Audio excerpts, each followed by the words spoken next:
Do your online shopping now. Sambole.lk. Ranil who was sworn in as a Member of Parliament today, spoke on the state of the economy and the COVID-19 prevention program in the country.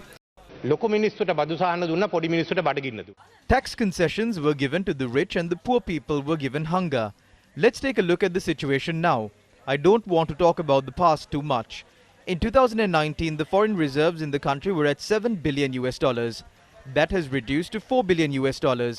In addition to that, the Ceylon Petroleum Corporation was not allowed to pay back their debt. That money was moved elsewhere. There is about 3 billion rupees. These are not included in our accounts. Commercial banks have loans, but they are not included in the statistics. By the end of this month, we have to pay back a loan of $1 billion. We have to pay about another $2 billion as well. We are expecting about 780 million from the IMF. We don't know if we will receive it this year or next year, but we will be getting it. We are getting about 400 million from the SAARC swap facility, and we will get 200 million from Bangladesh. How can we work like this? We must not just keep on talking about the past, but focus on how we can get out of this mess. I believe that the only way we can do this is by dealing with the International Monetary Fund. We did that from 2015 to 2019. If you are not in agreement with that plan, let us know what your alternative plan is. Without an alternative, just speaking about statistics is pointless. We have issues in fertilizer, fuel, education, and many other sectors. If all of these spiral out of control, what will happen to the country? What have we done to control the COVID-19 pandemic? We cannot move forward with this COVID-19 task force. This has become unsuccessful.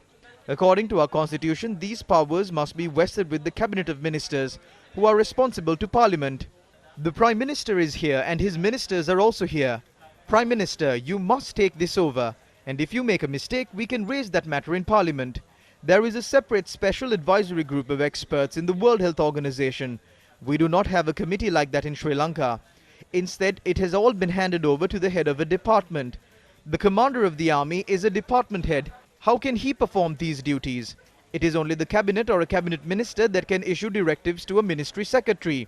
The secretary will then issue those directives to the department heads. This is all wrong.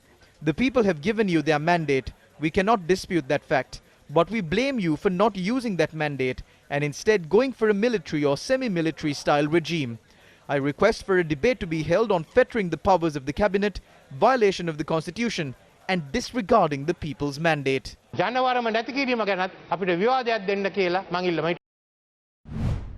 MP Ranil expressed these views, a supplementary estimate of 200 billion rupees was also debated in Parliament. Parliamentary approval was sought for this sum to fund the vaccination program and other programs to curb the spread of COVID-19 in the country. Views were expressed on the state of the economy in Sri Lanka during the debate on the supplementary estimate.